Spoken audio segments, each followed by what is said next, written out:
You got a catfish? 3 eyes? Holy. Mind if I take a picture? That is nuts. You guys see this? It's 3 eyes. Yeah. This is indeed a disturbing universe.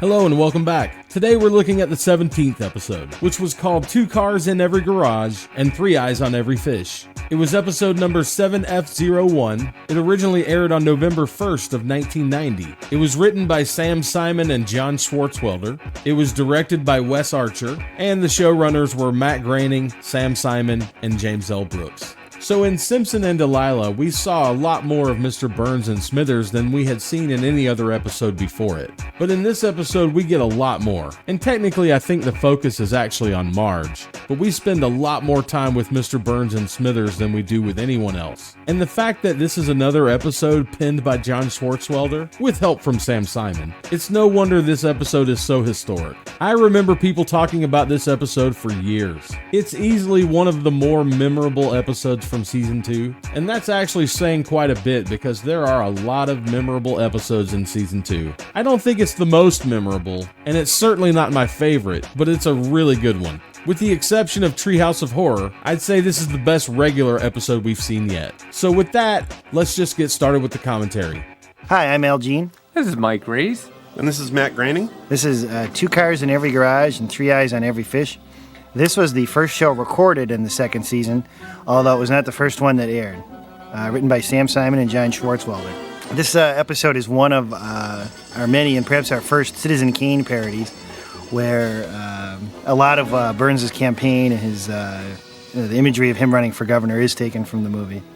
I don't know how much of Citizen Kane we probably parodied in the show. I might say 30% of the scenes have been done in some form or another on The Simpsons. And I always use that as an example for kids who grew up watching The Simpsons and know every episode inside out, and then suddenly see Citizen Kane when they're 18 or 19. It must be kind of a weird experience. Yeah, when people call us the Citizen Kane of animation, it's not really a compliment. Well, Jim Brooks says that when you steal from a black and white movie, it's an homage. That guy gets laughs when he's not even in the room. Well, this episode was in part inspired by just that one brief glimpse of the three-eyed fish in, I think, the second episode or third episode when they toured the nuclear power plant. Homer's Odyssey, yeah. Yeah. And it was a typical, we often have episode ideas where a little element from a past episode. I remember once, Bart said he was going to build a soapbox derby race, or we made that into an episode. You flesh out something because you need another idea. It's one of the hardest things to explain, again, to the real diehard fans, is it wasn't all preconceived that way. We didn't plant the notion in one episode so we could do it later, because a lot of the fans give us a lot more credit than we deserve. What are you using for bait? My brother's using worms, but I, who feel the tranquility far outweighs the actual catching of fish, am using nothing. I see. This character is voiced by Harry Shearer, although a lot of people think it's Mason Adams. He's reporter Dave Shutton. I think he is named after a friend of John Swartzwelder's. No real story behind the name beyond that. Wait a minute. 1, 2, 3. Yeah, with elements that repeat themselves from episode to episode. Generally, there's nothing planned for the future. We just do something, and if it goes over or looks really cute, like the three-eyed fish, then we flesh it out. We tap into it later, but we don't plan it ahead. This is an episode too, where this was the first one animated in the second season, and I would say you could air it now and nobody would notice the difference. So Al Jean says this a lot in these commentaries, and I'm afraid I just can't agree. Season 2 has a much darker color palette than the rest. Sure, Season 3 is a little dark as well, and I would even say that Season 4 uses some darker colors than the seasons that came after. But the color scheme in Season 2 is very dark in my opinion. So dark that it's immediately recognizable. But as I already said in a previous video for Bart Gets an F, the dead giveaway for me is the shape of Homer's hair. When you see that rounded, squiggly line for his hair, you can almost guarantee you're watching Season 2. But there are no shortage of weird Homer hair anomalies throughout Seasons 3 and 4 as well. Uh-oh.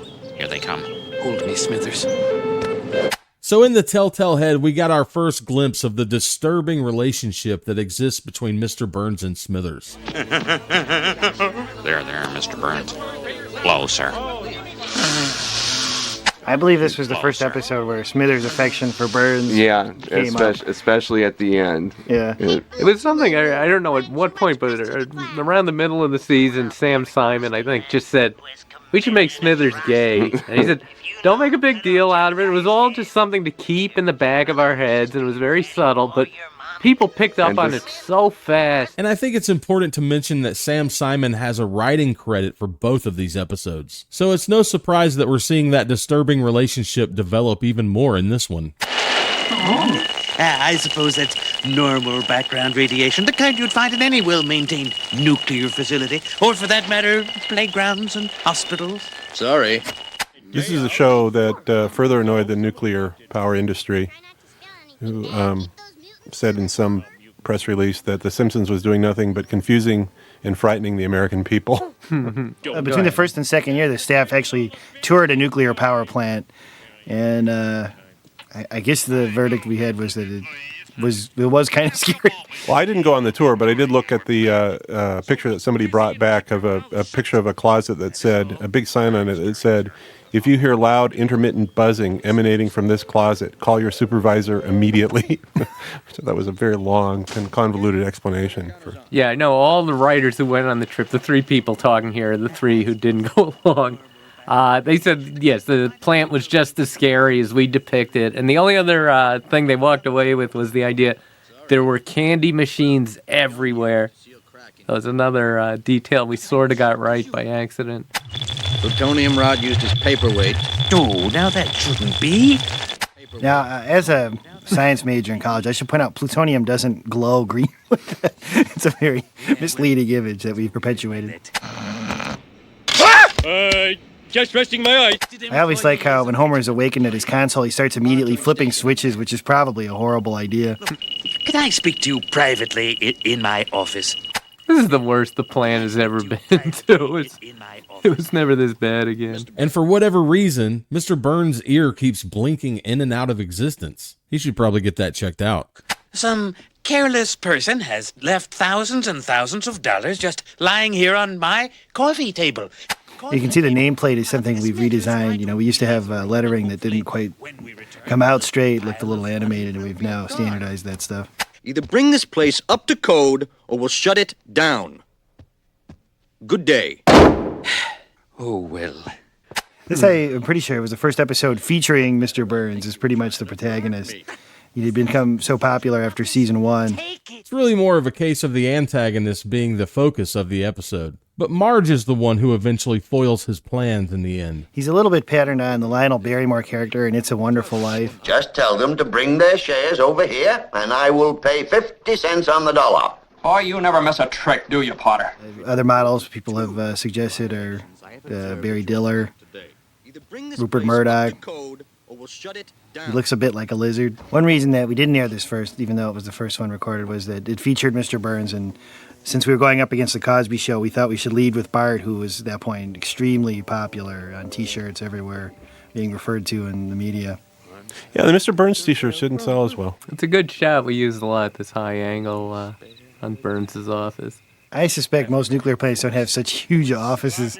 They also don't have, multimillionaire tyrants running them. Yeah, the usually public utilities. Just resting my eyes. Oh. Holy moly, 9:30. Oh, Marge. It's a nice touch. I guess Homer's got her on speed dial. As the seasons progressed, we stopped doing so many flashing lights, it got a little distracting. But I think that it's a beautiful job done animating the power plant at night. Say, don't you remember? I'm your pal. Buddy, can you spare a dime? Here he's singing, Brother, Can You Spare a Dime? Hey, don't you remember? They called me Al. It was Al. Al all the time. Say, don't you remember? I'm your pal. Brother, can you spare a dime? Mr. Burns? Sorry, sir, it's just me, Homer Simpson. We go to a lot of trouble in this episode to show his initials are MB, and then This is the episode where we say he's actually Charles Montgomery Burns. After Charles Foster Kane. Right. I'm Charles Foster Kane! The Charles doesn't seem to be used very often. No, it was there for a joke, but it's funny that it's not just a small inconsistency. In this episode, it happens to be a glaring inconsistency. They're trying to shut us down. They say we're contaminating the planet. Right there, you had a technique we use where you have someone's face more than fill frame for emphasis. Oh, get off your soapbox, Simpson. Do you realize how much it costs to run for office? More than any honest man can afford. I bet you could afford it, though.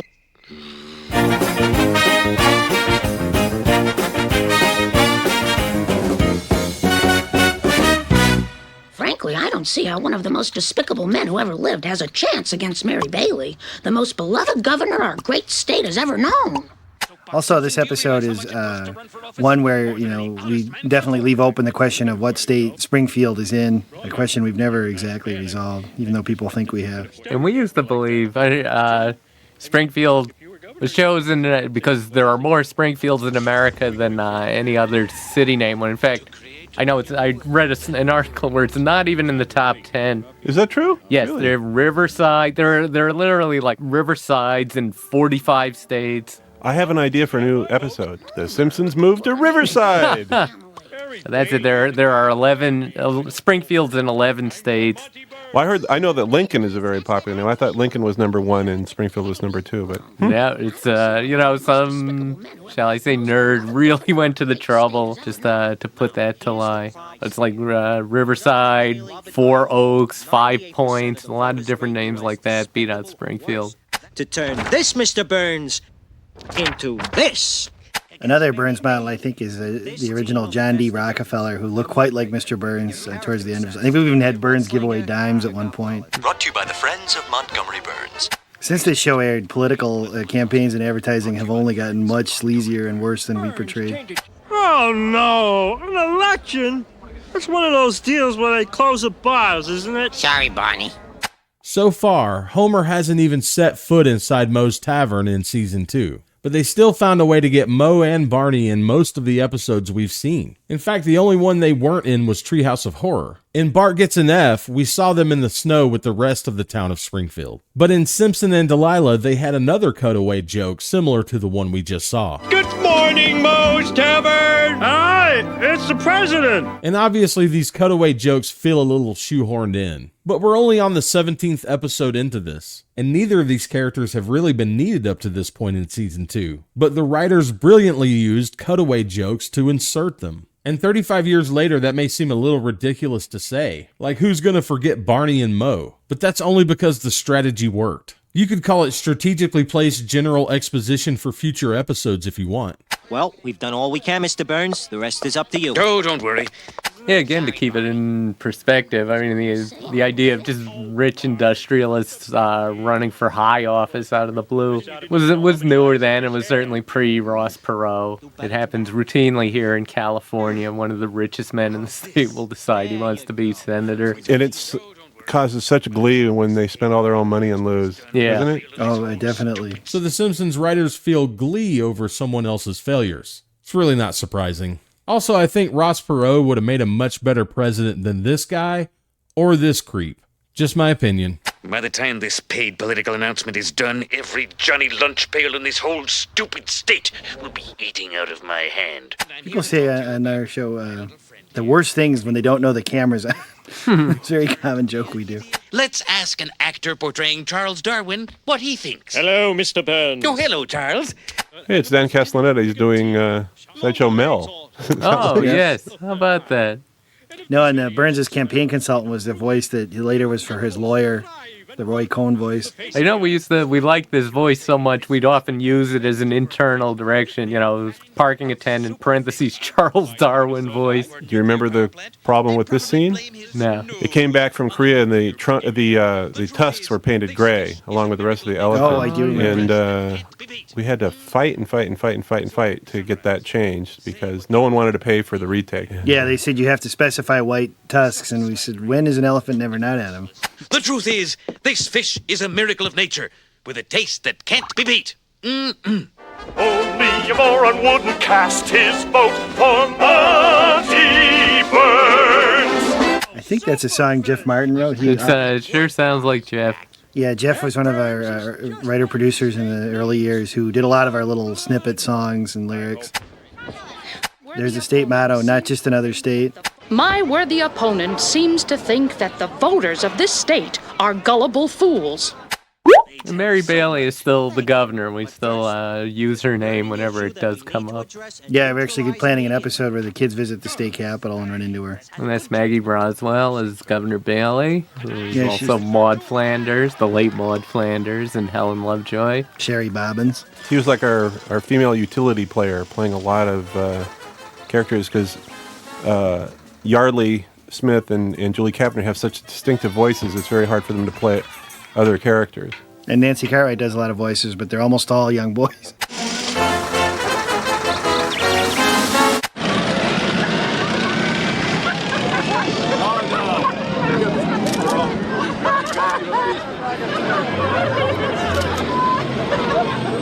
Has a helmet on. He's tough shit now. Careful, Sam. Oh, come on, put him up. We're gonna send a message to those bureaucrats down there in the state capitol. This is definitely a Citizen Kane reference. Now in complete control of the government of this state, I made no campaign promises because until a few weeks ago, I had no hope of being elected. Now, however, I have something more than a hope. And Jim Geddes has something less than a chance. And it's, again, you see the technique everywhere now, and I think partly because we were animating. The first to really try and match old movie clips, and again, we had VCRs, classic movies out on tape. It was the first time we could reference them exactly with a lot of ease to match layouts. But now you'll see it on every sitcom and that kind of thing. I don't think we pioneered it as much as we were just there doing it first. The only question is, can we find someone common enough?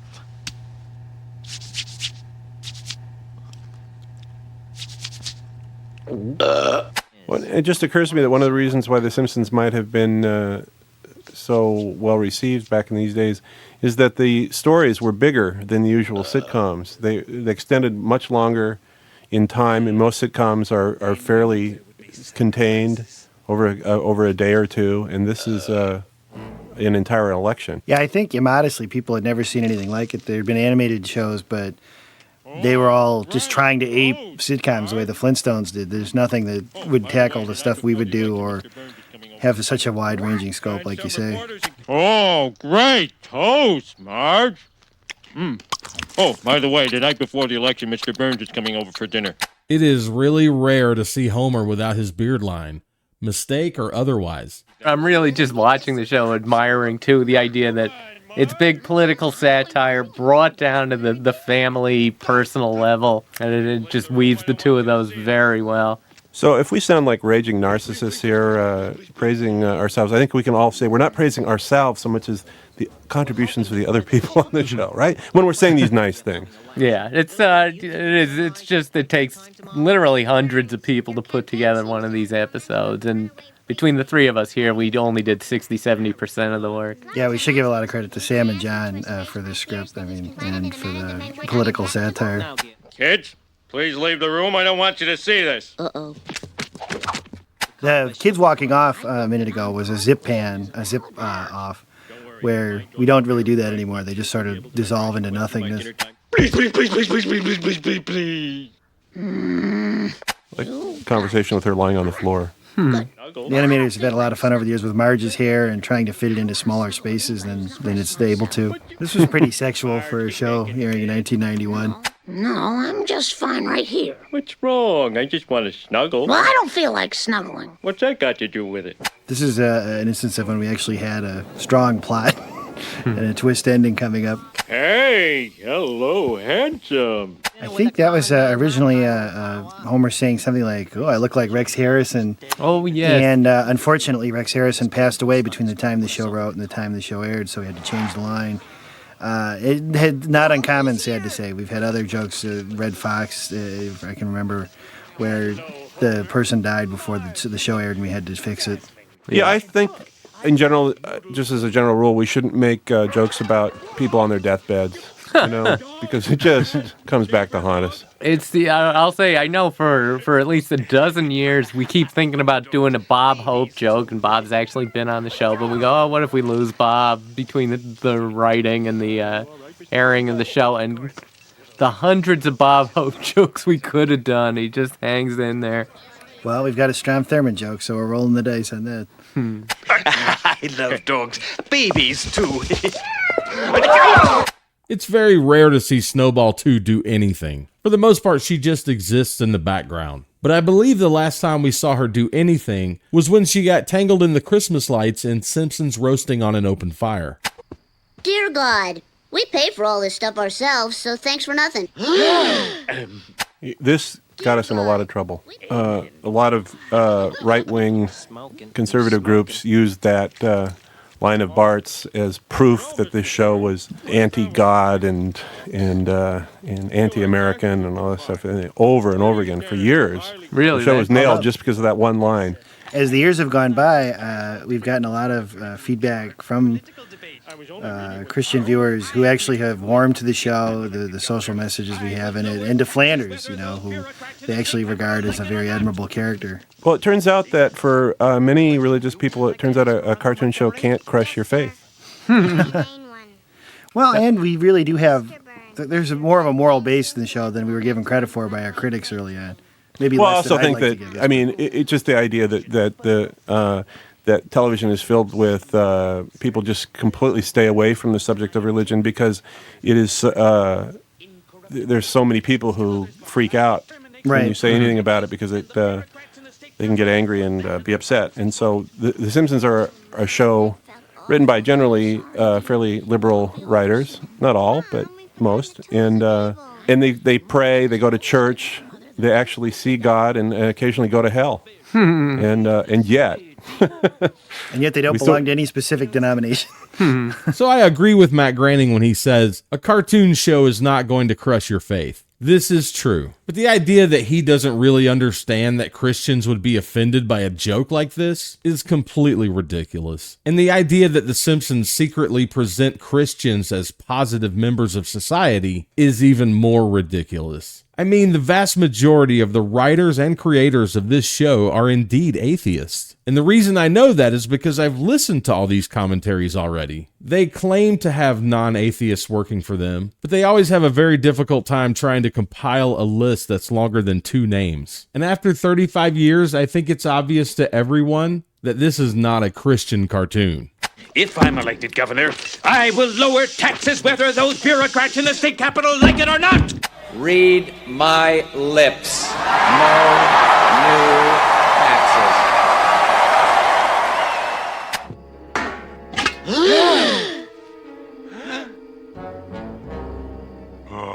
Yeah, that was a bad piece of animation. That guy with his jaw dropping. So we stuck that. Oh, in. Marge killed that fish. Oh, it looks so unappetizing. Yeah, that little flapping flap is really great.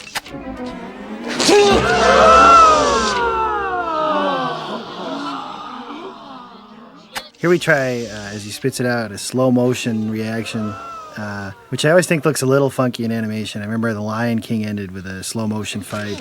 The latest polls indicate Burns' popularity has plummeted to Earth like so much half-chewed fish. One of the pre-Kent Brockman newscasts. That's Scott Christian. Scott Christian. And I believe the last time we saw Scott Christian was in Krusty Gets Busted. I'm Scott Christian. Kent Brockman is off tonight. But apparently he's changed his hair color since then. You can't do this to me! I'm Charles Montgomery Burns! Again, this is a Citizen Kane's reference. I'm Charles Foster Kane! The Simpsons are just frozen.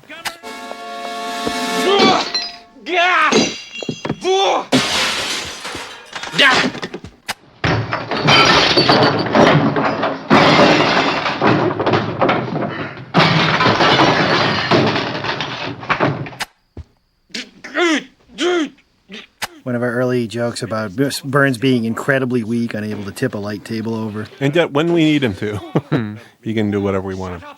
Simpson, I shall make it the focus of my remaining years that your dreams will go unfulfilled. Once again, Burns swearing ultimate vengeance on Homer, and yet it never pays off. He always forgets. Again, things are all bad till the last minute, and then they're great. Happy ending. And snuggling means sex. That's for those of you who didn't catch on. That's what you buy DVDs for. Remember, no refunds, folks. So I can't say that 2 cars in every garage and 3 eyes on every fish is the best episode we've seen so far, but I think there might be an argument for it being the most interesting one we've seen so far, with the exception of Treehouse of Horror. But if we're just talking about regular episodes, I think this one has the most enthralling story we've seen so far, at least in the first 17 episodes of the show. And as much as I love this one, we have much better episodes coming in season 2. And I don't think I have anything else to say about this one. So I'm gonna go get started on Dancing Homer, and I'll see you when that one's finished. Thanks for watching.